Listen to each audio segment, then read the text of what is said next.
সোমবার রাত থেকে তাবলিগ জামাতের দুপক্ষের সংঘর্ষে নিহত ৫ জন এবং আহত প্রায় শতাধিক। মাওলানা সাতপন্থীদের সন্ত্রাসী সংগঠন বলে আখ্যায়িত করেছেন মাওলানা মামুনুল হক। তিনি আজ সকালে এক সংবাদ সম্মেলনে এই মন্তব্য করেন এবং তিনি সংগঠনটিকে নিষিদ্ধের দাবি জানান।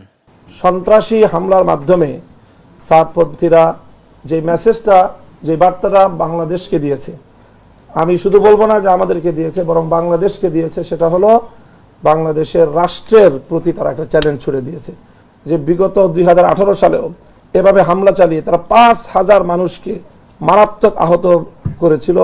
কয়েকজন ব্যক্তিকে তারা তখনও হত্যা করেছিল, কিন্তু তখনও তাদের বিরুদ্ধে তেমন কোনো আইনানুগ ব্যবস্থা গ্রহণ করা হয়নি। সাতপন্থীরা সন্ত্রাসী বার্তা দিয়েছে বলে মন্তব্য করেছেন মাওলানা মামুনুল হক।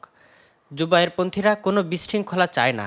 অনেকে এটাকে দুই পক্ষের সংঘর্ষ বলছেন, কিন্তু তা নয়, বরং সাতপন্থীরা আমাদের আহত করেছে। এই হত্যায় জড়িতদের আজকের মধ্যেই গ্রেপ্তারের দাবি জানান। এক প্রশ্নের জবাবে তিনি বলেন, জুবায়েরপন্থীদের ইজতেমা অবশ্যই হবে, কিন্তু সাতপন্থীদের ইজতেমার আর কোনো সুযোগ নেই।